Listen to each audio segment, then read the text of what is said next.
أعوذ بالله من ميل غير دار ومن سدود عما سنة فردا.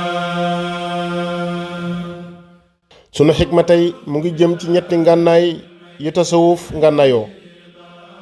boroom xam-xam bu mag dafa wax ni ñetti ngànnaay yooyu bi ci njëkk mooy aqida, maanaam pas-pas bu sell bu dëggu. ñaareel ba mooy jëf ju sell ginnaaw bi nga amee pas-pas bi ba noppi. ñetteel ba mooy mbëggeel gu dëggu.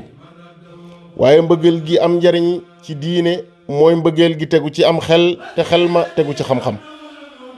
bu mu doon mbëggeelu weñ yii di naaw, ndax boroom xam-xam bu mag bu tudd Sëriñ Moodu Gelongal dafa wax ne weñ wa tàbbi ca soow ma dee ca ñu seppi ko sànni dafa jublu woon a jariñu, waaye dafa xamul fu muy jaar ba jariñu, moo tax mu naaw tàbbi ca soow ma lab ca. kon nag cofeel ak mbëggeel faaw mu lalu ci xam-xam ndax njariñ mën caa juddoo.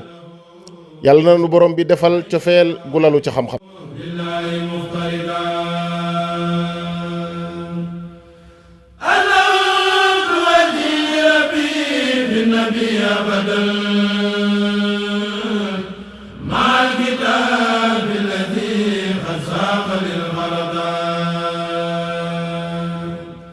لله كل يدي عبدا له أبدا